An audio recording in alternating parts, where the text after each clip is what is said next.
Theater, starring Gene Tierney and Cornel Wilde in Leave Her to Heaven. Ladies and gentlemen, your producer, Mr. William Keighley.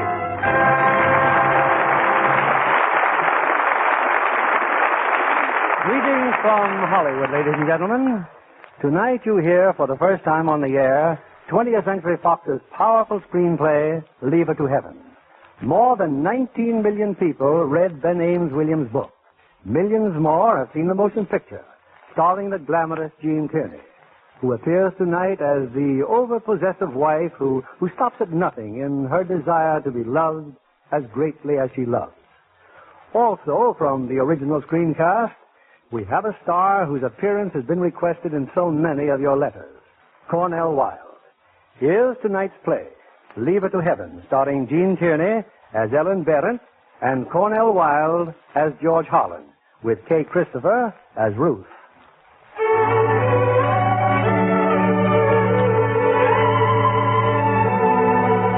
It's an early summer day.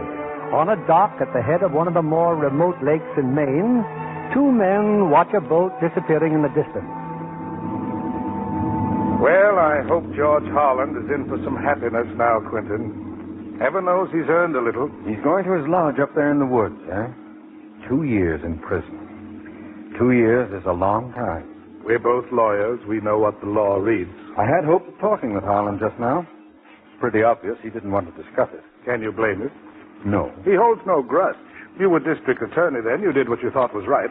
Well, I'll be on my way, Mr. Roby. How about a little fishing? Now? I thought you said the fish never bite here this time of day. They don't. But it's a good place to talk out in the middle of the lake. Quentin, I think it's time you had the whole story on George Harland. But I thought you didn't want to talk about it either. It's all over now.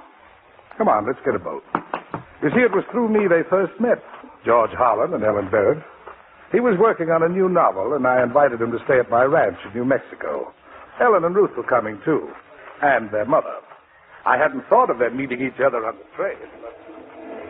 I'm sorry. I was staring at you, wasn't I? Oh, no. Will you have a cigarette? No, thanks. I was staring at you.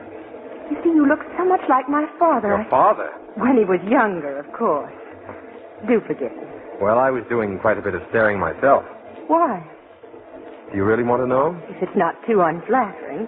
Well, while I sat here watching you, exotic words drifted across the mirror of my mind, and I thought of tales in the Arabian Nights of myrrh and frankincense and... And sandalwood? Sandalwood, that's it. Wait a minute. I'm sure the rest of that speech is in this book I was reading. Let me find it for you. No, don't bother, please. But it must have impressed you enormously. Oh, no. Well, that book, rather a sloppy job of writing, I thought. I agree with you. You do? You seem disappointed. Well, I should say so. I wrote the book. You wrote? Next stop, Atinta, the next stop. Oh, that's me. Excuse me. Huh? Atinta. Oh, but that's me, too. Hey, wait a minute.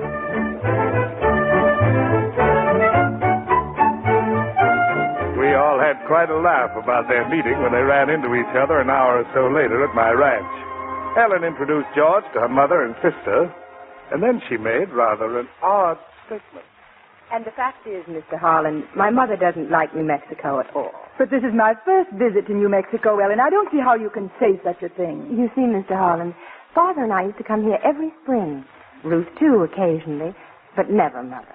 It's too bad Mr. Barron didn't come along this time. I've been told I resemble him. Who told you that? I did. You should be flattered, George, if you knew the devotion between Ellen and her father. His face, his voice, his manner, it's uncanny.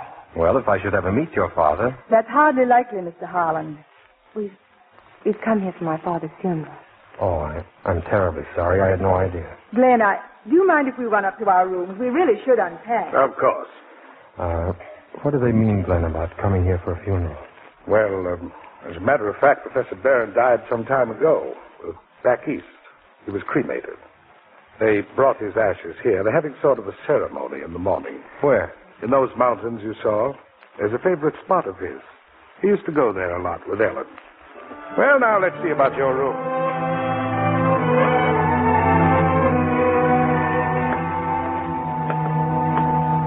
Hello? Oh, Ruth. Hello. Ellen's going for a walk. Well, How did you know that I'm quite psychic. Is your sister psychic, too? Oh, much more than I am. I'm not her sister. I'm her cousin. Well, I've lived with the family ever since I was a child. Mrs. Berent adopted me. Ellen started toward the swimming pool. Try that door there by the bed. Am I intruding? Not at all. I was just about to go back, though. Well, I owe you an apology. Speaking of your father that way. Oh, please. You couldn't have known. You were very close to your father, weren't you? We were inseparable. I imagine dinner's ready, isn't it? Well, after dinner, do you suppose I'd like to... I'm really quite tired. And I'll have to be getting up at 5 in the morning. Oh, of course. That ring, is that an engagement ring? Yes. Yes, it is. Better come along, Mr. Harland. Glenn's quite fussy, you know, about being on time for dinner.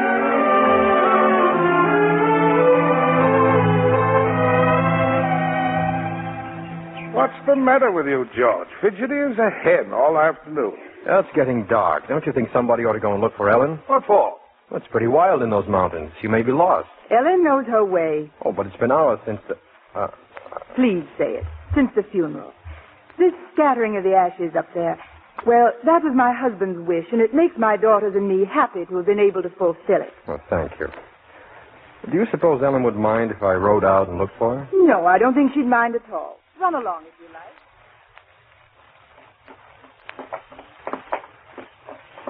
You see, you were worried for nothing.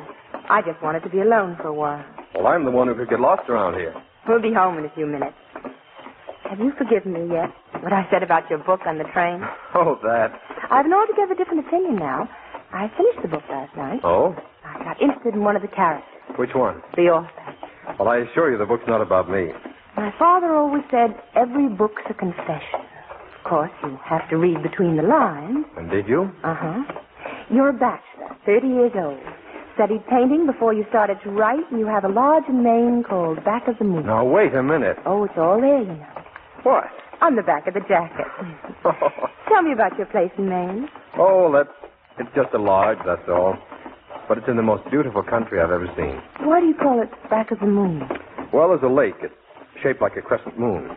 Danny and I used to spend all our summers there. Danny? Oh, my kid brother. He had infantile paralysis a few years ago. He's in Georgia now. You know, at Warm Springs. Is that why you've never married? Because you have to take care of him? No, not exactly. I just never married, that's all. Well, there's the ranch house. While we're still alone, there's a question I'd like to ask you. Why did you ride out after me tonight? I don't know. I guess it was just an impulse. I like people who act upon impulses. They're usually more honest. Ellen, you knew I was coming up there, didn't you? You were waiting for me. That you, Ellen? George? Hi. I said you were waiting for me, weren't you? Yes. You see, I'm honest, too.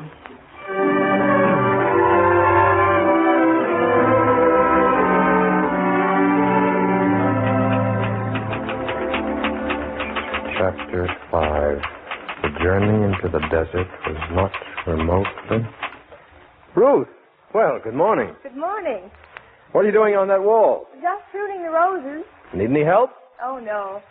Oh, I hope I'm not interfering with your writing. Oh, not at all. I was thinking about you. About me? Yeah, something strange you said the other night. You said you'd been adopted by Mrs. Berent. Well? Well, you didn't say Mr. and Mrs. Berent. Weren't you adopted by both of them? Oh, yes, of course. Then why did you just say Mrs. Berent? Oh, I don't know. I suppose it was because she suggested that, well, she was alone so much of the time. And... Hey, what's the big idea? Glenn told me you were at the swimming pool writing. Well, I am. Then I'll put a stop to it right away. I'm going swimming. Yes. That bathing suit. Ellen, I'm delighted to see you. How are the roses, Ruth? Oh, fine, fine. I've been thinking of you, too, Ellen. What do you mean of me, too? Oh, because I was also thinking of Ruth. Comparing us? Oh, we're completely different, you know. What were you thinking about when you were thinking about me? Russell Quinton, your fiancé. Who told you his name? Glenn Roby. How did he happen to tell you? I asked him. Why? Because I dislike Quinton intensely. Do you know him? No. Then why do you dislike him? Because he knows you. That's nice. You're going to dislike everybody who knows me? Say, you've lost your engagement ring. No. I took it off last night, George. For good. Watch out for the flash.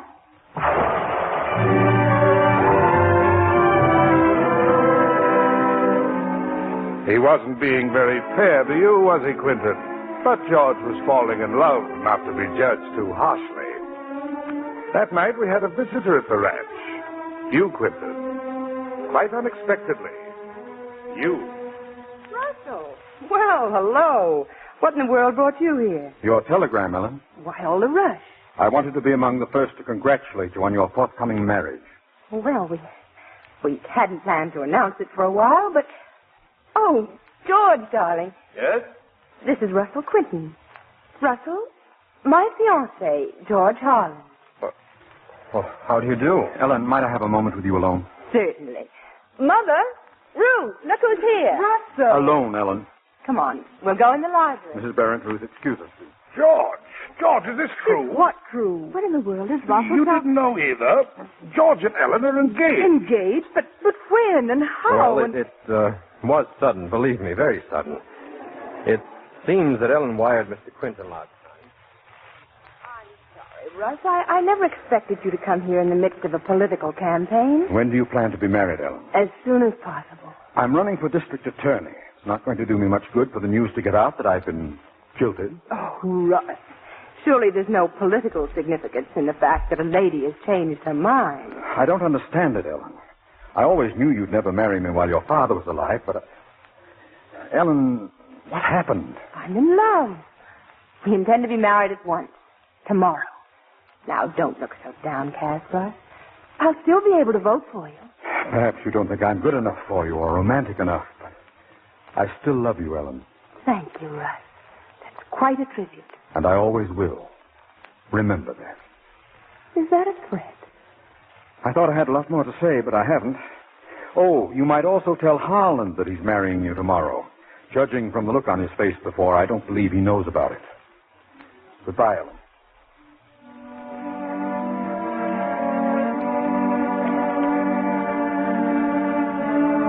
He's gone, Ellen.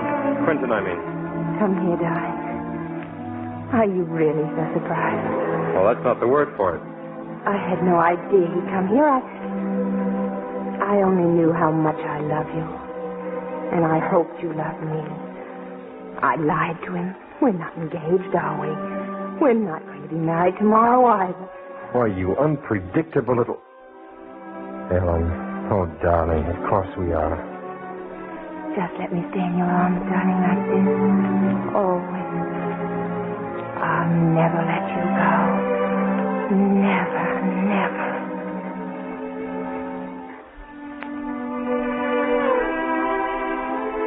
Yes, they were married the next day, Quentin, and they left for Warm Springs to see George's brother Danny.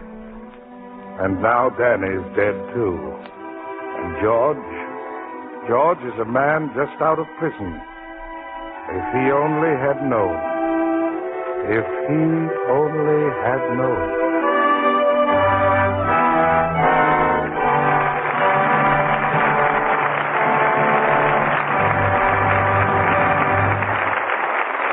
In a moment, we'll return with Leave Her to Heaven, starring Gene Tierney and Cornel Wilde. Changes were afoot in the White House kitchen. Gone was the picturesque manner in which food had formerly been prepared on an open fireplace with its hooks, cranes, and pots. Now, in 1851, standing in the basement kitchen was a brand new stove. But the old cook refused to have anything to do with it.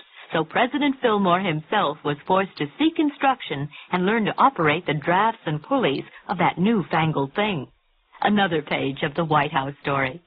Back to your producer, William Keeley. We continue with Act Two of Leave Her to Heaven, starring Gene Tierney as Ellen and Cornel Wilde as George.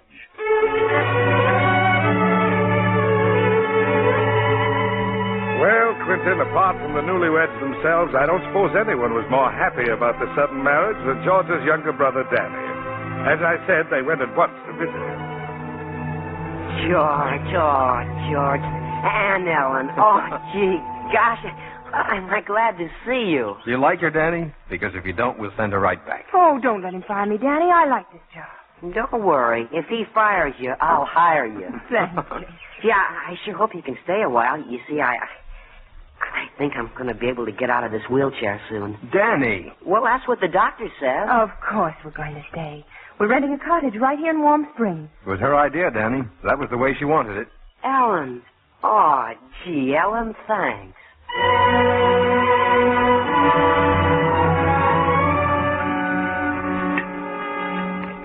Well, darling, what's the verdict? How's the soup? Wonderful. When you hire a cook, be sure and teach her the recipe. Oh, I have no intention of hiring a cook or any other servant. Why not? I don't want anybody else but me to do anything for you. I want to keep your house and wash your clothes and cook your food. A born slavey. I don't want anyone in the house but us. Ever? Ever. Well, but suppose in the natural course of events we, Well, that's different. And what about Danny? When he's able to leave the sanitarium? That's different, too. Now, hurry, darling. I promised Danny I'd come right over after lunch. We're going to have a long visit. Just the two of us. A wonderful place, Ellen, back of the moon. Say, did George tell you only 3 people have ever been there? He and I and Luke. Who's Luke, Danny? Well, Luke Thorne. He's sort of a guy. He takes care of the place. Oh, here in the photograph album. Here's his picture. Oh, yes.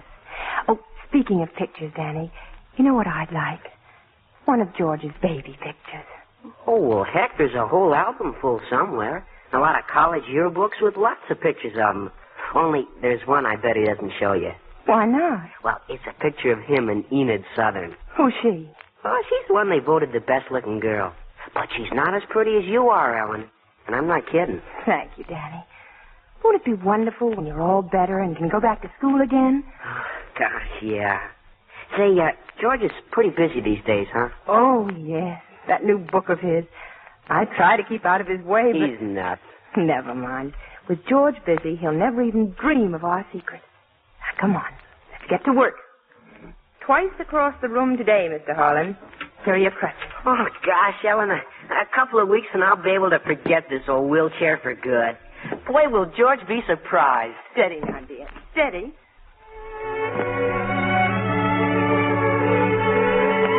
Yes, they got along just famously, Ellen and Danny. George wrote and told me all about them. Then came that wonderful day when Dr. Mason said Danny could leave the sanatorium. Well, it's true, Mrs. Harland. Danny can leave here any time now. I suppose you'll be going directly to Maine, eh? Frankly, Doctor, that's what I wanted to see you about. Yes, we had planned to go, my husband and I.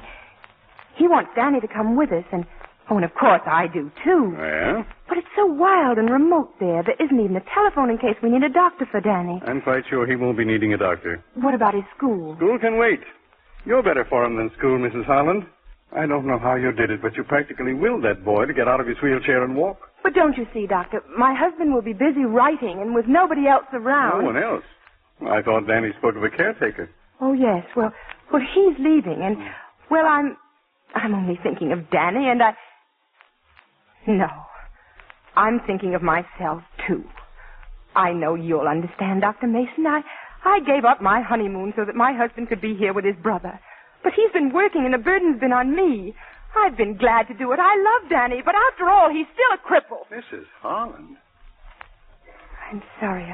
I didn't mean to say that. I'm sure you didn't. I'm afraid I haven't been too well lately myself. Mrs. Harland, what do you want me to do? I want you to tell my husband that it would be better for Danny to stay here. But that isn't so.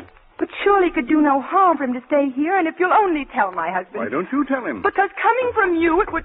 Excuse me. Yes? George, darling, come in. Danny's nurse said you were here, so I... Oh, George, I've got such wonderful news. Dr. Mason has just consented to let Danny come with us to Maine.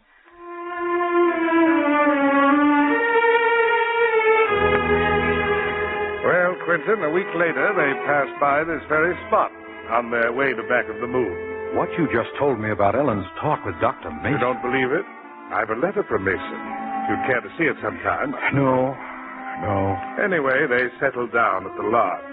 Ellen was quite a busy girl. She was always the first one up in the morning. That is, except Luke Thorne. Thorne? I thought you said he was leaving. Yes, he was.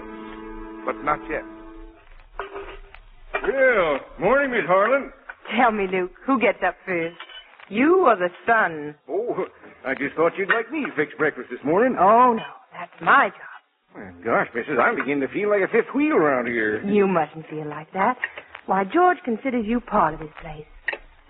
You know, you two must have had wonderful times together. Tolerable. Has he changed much, Luke? From when he was a boy? Not especially. Here, I'll get the bacon. Oh, thank you. Luke, did he ever tell you about Enid Southern? Who? That girl, Enid Southern. Well, who is she? Oh, no one in particular, I guess. Oh, don't set the table, Luke. I'll get at it right away. Yes, ma'am. Luke, do you dream a lot? Dream? Heck, no. I had the most awful nightmare last night. We were out in the boat, my husband and I, and he jumped in for a swim. Suddenly, he went under. I tried to row to him, but the lake was like glue. The boat wouldn't move. My arms were paralyzed. Hey, that was some dream. I saw him disappear. I was helpless. Well, I reckon there was only one way for you to save his life, missus. How? For you to wake up. That's just what I did, Luke. Well, I guess we're ready for breakfast now. Danny, George, come and get it. Will you marry me? He said, as he... George, good grief, no. Well, what's wrong with that line? Well, in the first place, men never propose. They may think they do, but it's really the women. Who told you that, Ripley? And if men do propose, they never say, will you marry me? Did you ever propose to a woman? Hundreds of them. Fine. And when you proposed to Enid Southern, did you... Who told you about Enid Southern? Did you say, will you marry me? I didn't propose to her. Did she propose to you? Hey, beat it, will you? How did you propose to me? You didn't. I proposed to you. Remember? Okay. And I'll marry you right after I finish this chapter. Oh, I hate your chapters. They take up too much of your time. It isn't as if you had to write. I've got more than enough money for both of us, and, darling, it's the dearest wish of my heart to support you. Now she tells me. And my next dearest wish is to kiss you. There. Right on the end of that sunburned nose. Oh, darling, I didn't know it would be so wonderful here. You do like it, don't you? Every minute. If only it weren't so crowded. Crowded? Well, there's Danny's room on one side of us and Luke's room on the other, and... Well, at least nobody snores. Do you know, we've never been alone. Not really alone, for a single day. And do you know that Luke moved his cotton things out to the boathouse this morning? He did? Oh, George, I hope you didn't tell him that Of course not. It was his own idea. And as far as Danny's concerned... Where is Danny? He went with Luke. Well, where's Luke? Oh, he went to town. You don't mean they're going to stay in town? Oh, no, certainly not. Then why did they go? Hey, do you have to know everything? Tell me. Tell me? Hey, cut it out. Stop tickling. Tell me. Stop it. It's a secret. You can't have any secrets from me. Here, then.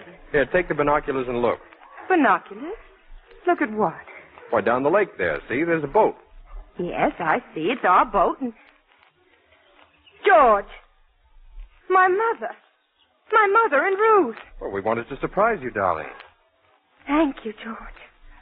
Thank you very much.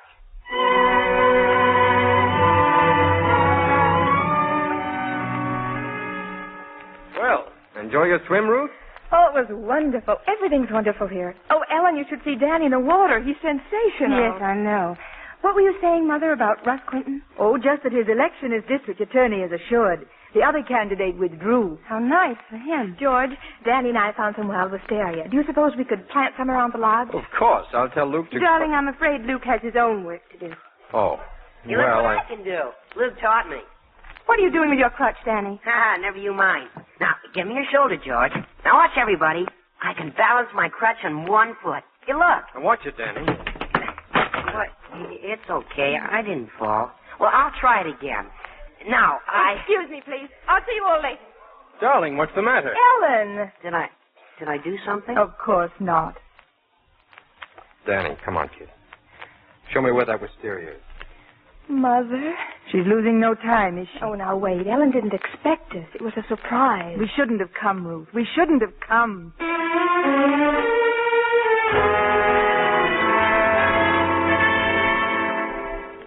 Ellen? Darling, I asked you a question. What's wrong? Please, George, It's late. I'd like to get sleep. But I've got to know, dear. Ever since Ruth and your mother arrived, you've been acting, well, pretty badly, Ellen. I wasn't expecting guests, George. I thought you'd be pleased. Don't let's quarrel. And then at dinner tonight, Luke. You treated him like a servant. Well, isn't he? Certainly not. He's one of my best friends. Is Ruth one of your best friends, too? Ruth is your own sister. She is not my sister. All night long, you devoted yourself exclusively to her. Well, someone have to make her feel at home. Maybe you're in love with her.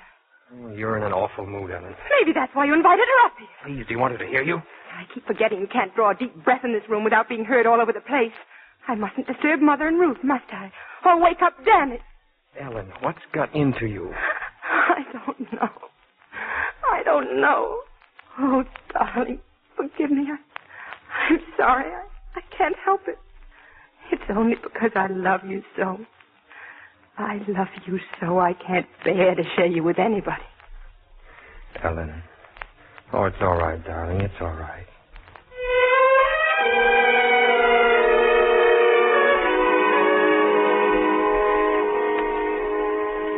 Well, the gal with the hoe. How's the wisteria doing? Well, I finally got them all planted. Say, they look swell. I'll bet anything would grow here. It's much harder to grow things where we live. George, when are you going to visit us at Bar Harbor? Oh, when the book's finished, maybe. Oh, you'd like it there. Your mother and I thought it might be a good idea for Danny to go back with us. He'd have a grand time. Yes, I'm sure he would, Ruth. Well, if you'll excuse me, your mother wants to see me. She's been reading my manuscript. As far as I've read, George, it's splendid, really. Well, just for that, I thought of dedicating the book to you, to my sweet, discerning mother-in-law. Who advised me to dedicate this book to my wife. I'll dedicate the next one to her. You must dedicate them all to her. I hope you'll send me the rest of the story, George. Oh, with only 3 more chapters, I'll wind them up before you leave here. And that's hardly likely. We're going Saturday. Saturday? Well, there are reasons why we must be getting home. Does Ellen know this? Yes. What's wrong with her, Mother Berent? There's nothing wrong with her, George. It's just that she loves too much. She can't help it. She loved her father too much, too.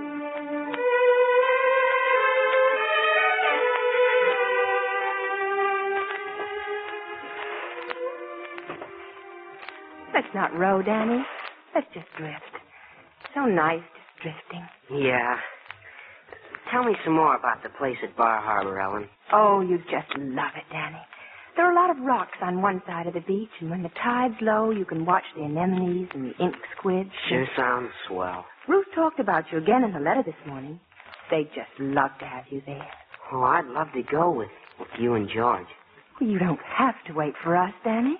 Well, I'd rather wait. We wouldn't be separated for long. Just a few weeks and maybe... No, I'd rather wait, really. Of course, Danny. Say, can I swim all the way across the lake today? Wait a minute. Well, I did 3/4 yesterday, didn't I? And I wasn't a bit tired. I guess it's all right. Ellen, if I do it today, could we show George tomorrow? Why not? And we don't have to tell him how long we've been practicing, do we? Well, here I go. You ready? All ready. Water's not too cold. Boy, it's fine. Well, I'll head straight across the lake from here. Don't worry about your direction, Danny. I'll keep you on your course. Okay.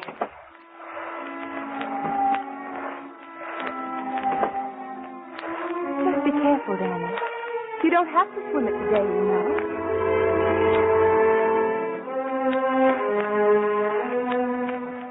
Are we halfway to the point yet? Not yet. You're slowing down, Danny. Are you all right? A little winded, I guess. You'd better float for a while. Yeah, I guess I'd better. Yeah, I wonder where old George is. Hope he doesn't see me. Don't worry. He's got his nose in that story of his. Why, I think I'm getting a little tired, Ellen. Then keep floating. You don't want to give up when you've come so far. Okay. I'll get my second wind. Gosh. What's the matter? There must be a spring here. The water got much colder all of a sudden. Ellen. Swim out of it, Danny. Ellen, I must have eaten too much lunch. Here's a cramp, Ellen. I've got a cramp. That's nonsense, Danny. Keep swimming. Ellen, come here. Draw towards me, please, Ellen. Help me, please, Ellen, please. Danny. Gone. Gone. He's gone! George!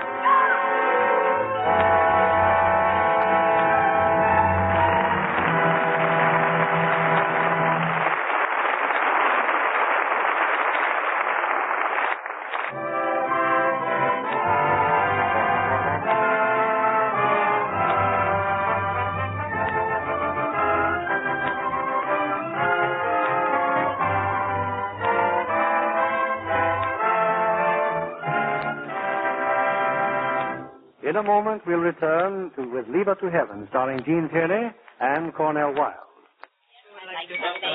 A busy restaurant at lunchtime. Nearby is a security area that is strictly off-limits except to authorized personnel. An enemy agent would like to penetrate that off-limits area, but does he have to? He can eavesdrop in the nearby coffee shops and bars as talkative people discuss what he wants to hear. Maybe not with him, but with each other. All he has to do is listen carefully and make notes. The outcome of wars and the course of world history has changed because people who should have known better talked.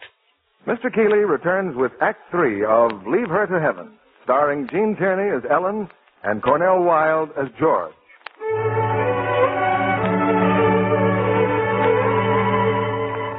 Glenn Roby, friend and lawyer of George Harland, continues his story. At his side is the former district attorney, Russell Quinton. You were in love with Ellen yourself, Quinton, but I promised you facts. And there they are. From here on, perhaps you're as well acquainted with what happened as I am. No. Well, there's still a lot I don't know. Well, Danny's death was a tremendous blow to George. After the funeral, he and Ellen went to Bar Harbor, to Ellen's mother, and Ruth. A few months later, though, George was like a new person. Ellen was going to have a child. I know you've been worrying about me, Mother Berent, but that's all over now.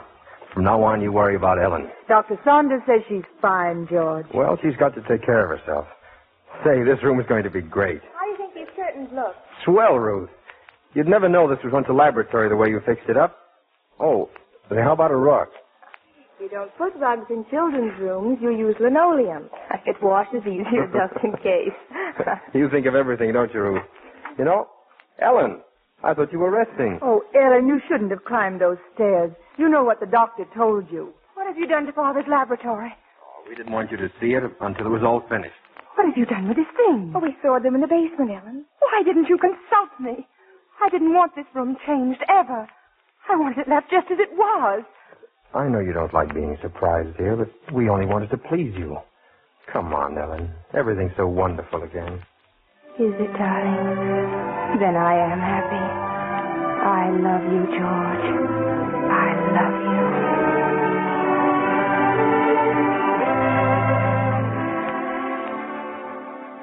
Ellen, for heaven's sake, please listen to what Dr. Saunders is trying to tell you. You've got to get more rest, Ellen. Stop being so blamed athletic.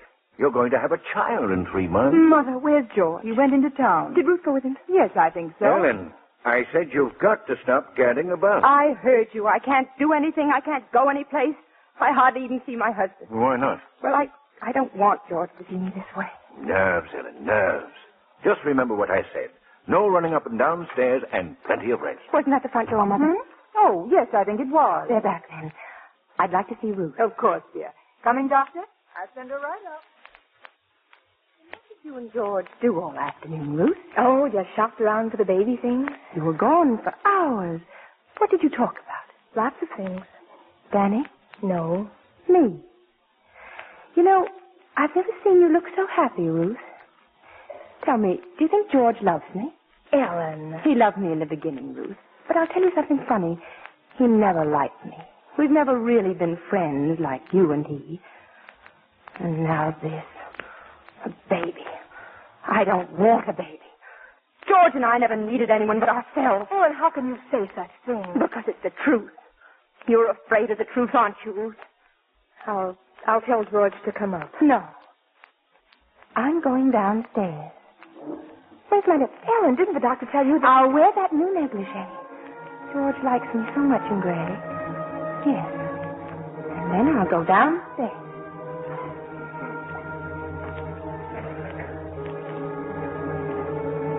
Ellen, darling, you're not coming downstairs. Why not, George? But you're supposed to be lying down. Please, you... You like my new negligee, dear? It's new and I... Ellen!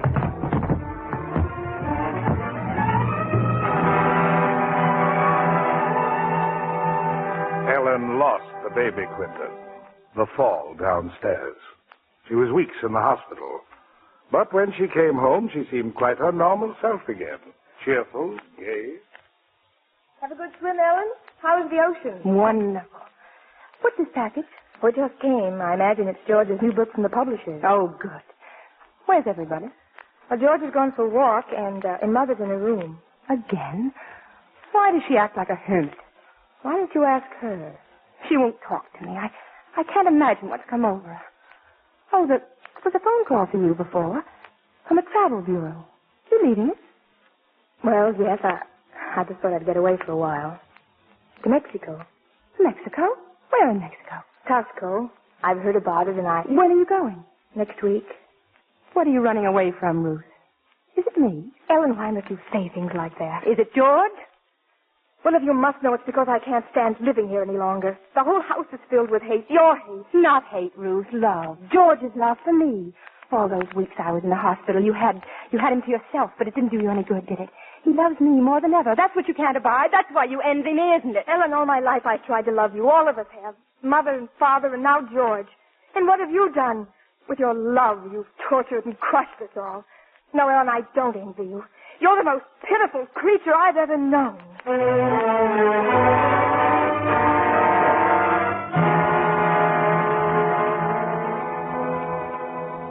Have a nice walk, George. Oh, hello, darling. Your book's here. And the Oh. publisher. How's it look? Oh, beautiful. I noticed the dedication. See, to the gal with the hoe.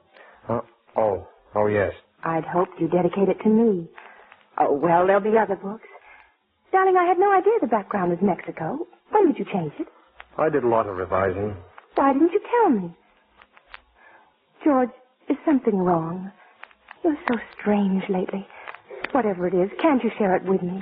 We haven't done that for a long time, darling. Said things. Ever since Danny... You've never forgiven me for that, have you? You've always blamed me. Ellen, please. You did tell me not to let him swim the lake unless you were with us, but we wanted to surprise you. Ellen. Danny'd been doing so well. He was sure he could make it. I never dreamed there was any danger. Oh, it was like a nightmare.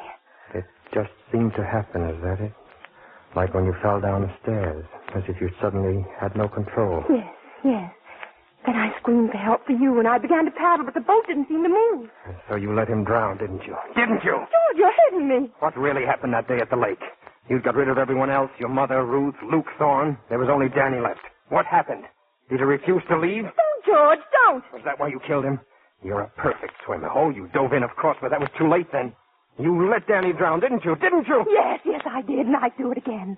I didn't want him around. I didn't want anyone but you. I must have known it all along. But I couldn't believe it. How could I? You loved me, you said. Wanted only to make me happy. Yes, that's all I ever wanted, George. Your happiness. I didn't mean to let Danny drown. I thought if he were gone, you'd have only me, and suddenly he was gone. I was sorry then and frightened. I tried to find him, honestly. Tried hard, but it was too late. Oh, why don't you kill me, George? You could so easily, you know. And the baby, you never wanted it, did you? No. Oh, don't you see, George? I just wanted to be with you. I couldn't stand having anyone between us. I love you so, George. What was it your mother said? There's nothing wrong with Ellen. It's just that she loves too much. Ellen, I'm leaving you.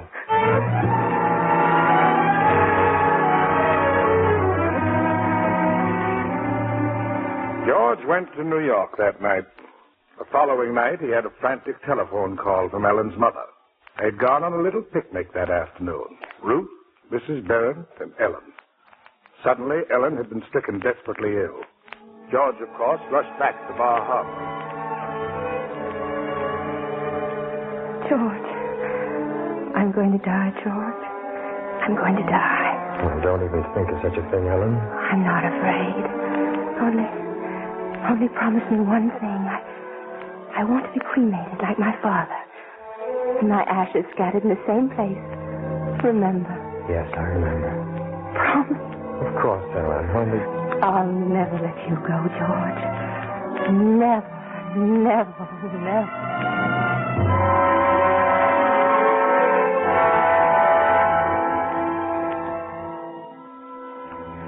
As you know, Quentin, Ellen died a few hours later.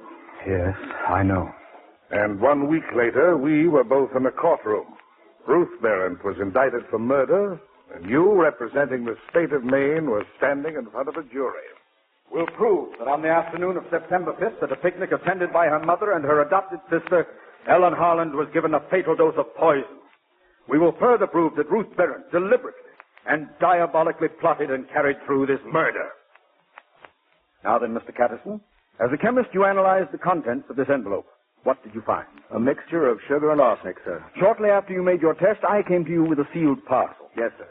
It contained a bottle, half filled with a white powder. Is that the bottle on the exhibit stand? Yes, sir. What is in it? Pure arsenic. Your witness, Mr. Roby. No questions. Very well. The next witness, please, Mr. Thomas Metcalf. It's Thomas Metcalf. Try not to worry, Ruth, please. I just can't understand. I can't understand.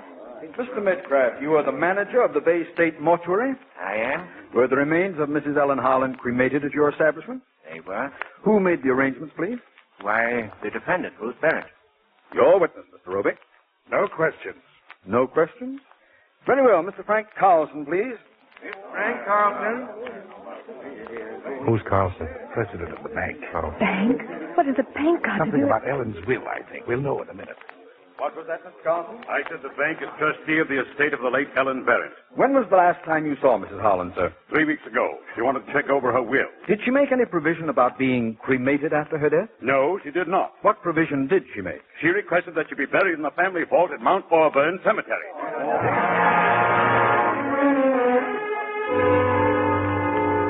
Gentlemen of the jury, in the 3 days this trial has been in progress, I have purposely refrained until this moment from placing a most important witness on the stand.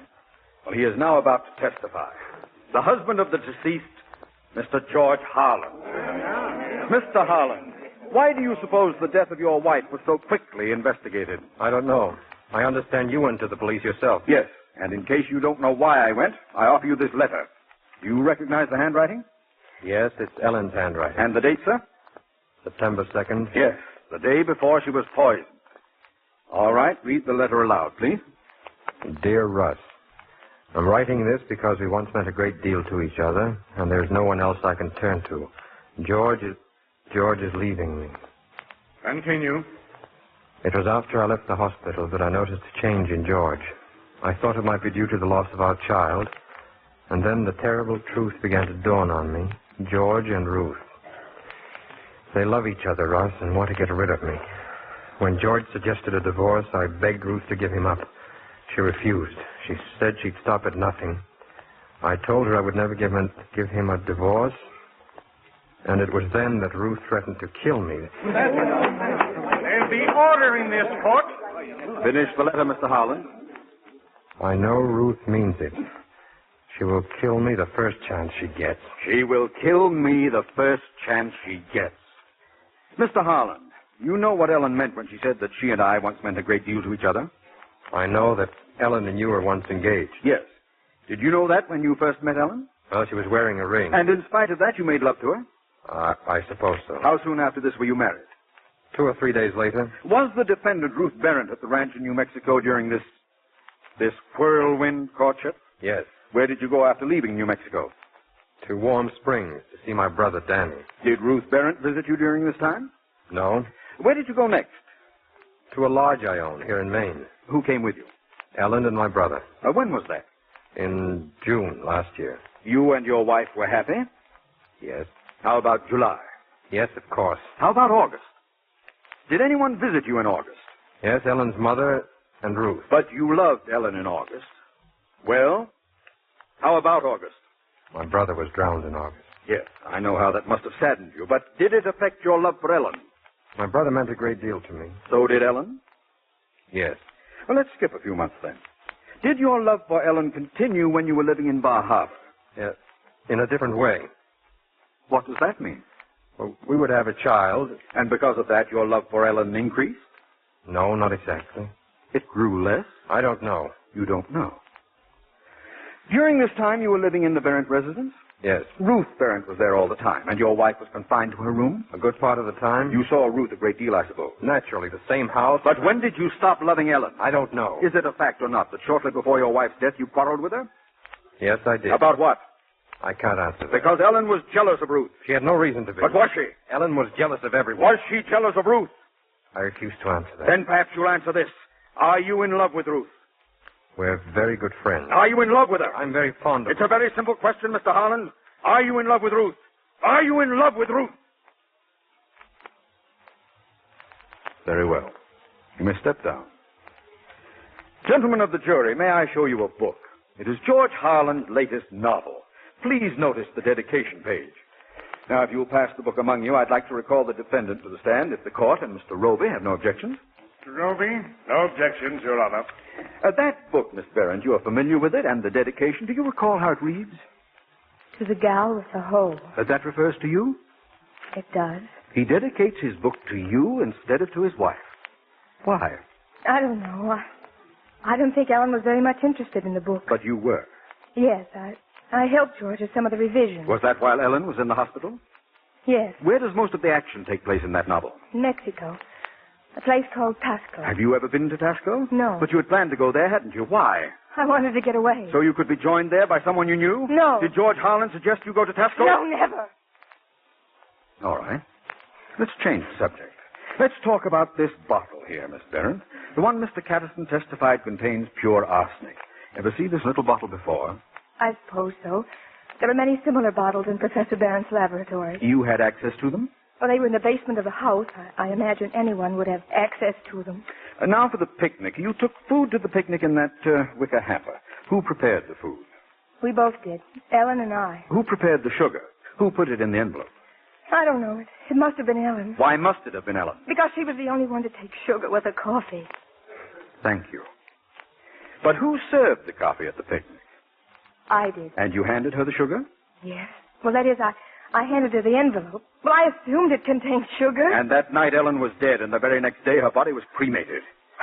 Oh, yeah. And the following day, George Harland left with the ashes to dispose of them somewhere in New Mexico. Not somewhere. There's a very definite place. Nevertheless, it was no longer possible for an autopsy to be performed to determine the exact cause of death. Well, Ellen had asked to be cremated.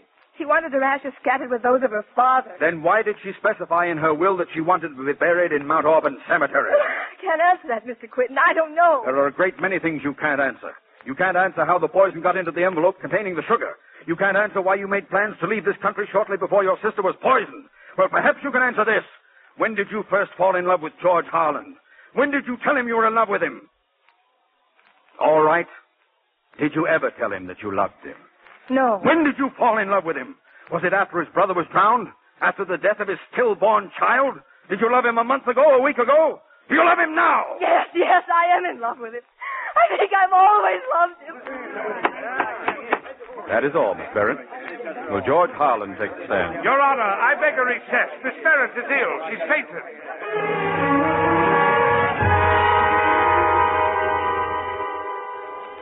Mr. Roby, I have no wish to continue if the defendant is ill. Miss Berent is quite recovered, I believe. Let's get on with this, Mr. Quinton.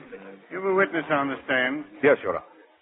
Mr. Harland, a half hour ago you heard the defendant finally admit the truth. She is in love with you. And now I want the truth from you. Are you in love with her?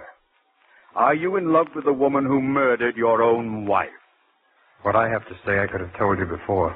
I've hoped desperately that it could remain unsaid. I asked you a question.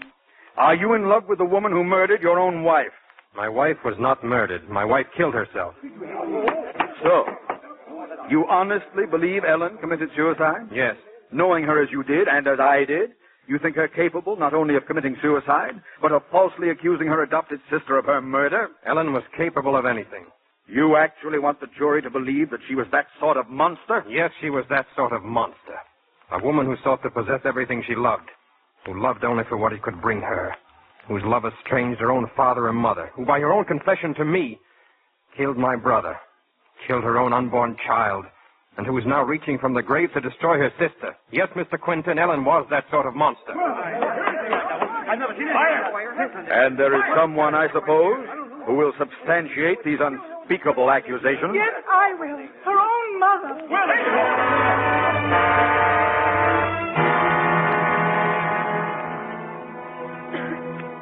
The jury might have doubted George's testimony, Quinton, but there was no doubt after Ellen's mother stepped from the stand. It meant branding the memory of her own daughter forever. But, and how long was it, Quinton, that the jury took to bring in the verdict? 8 minutes, wasn't it? not guilty. And Ruth was free. Ruth was free, and I resigned as district attorney. But it was too late to help George Harland. In withholding knowledge of Ellen's crime, he'd become an accessory. 2 years in prison. But Ellen had lost. I guess it's the only time Ellen didn't come out first. Well, it's getting dark. George, you're just about be at the lodge by now. But Ruth? Where's Ruth, Mr. Roby? Where she has been for 2 years. At the lodge. Waiting for George to come home. Home? I guess that's a good place for me, too. Let's go, Clinton.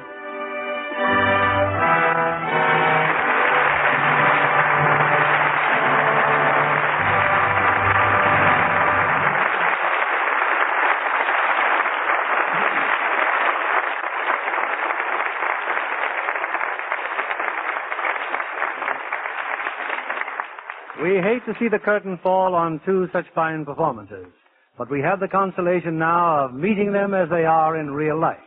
Gene Tierney and Cornel Wilde. Gene, it shows great talent for anyone as gentle-natured as yourself to play a role like Ellen. Well, it's the kind of role I like, Bill. Gives you a lot more chance at dramatic acting. You gave a great performance, Gene. Thank you, Bill. And, of course, Cornel is now an idol among many millions of fans, a few hundred of whom are milling outside our theater right now. Good night, and many, many thanks.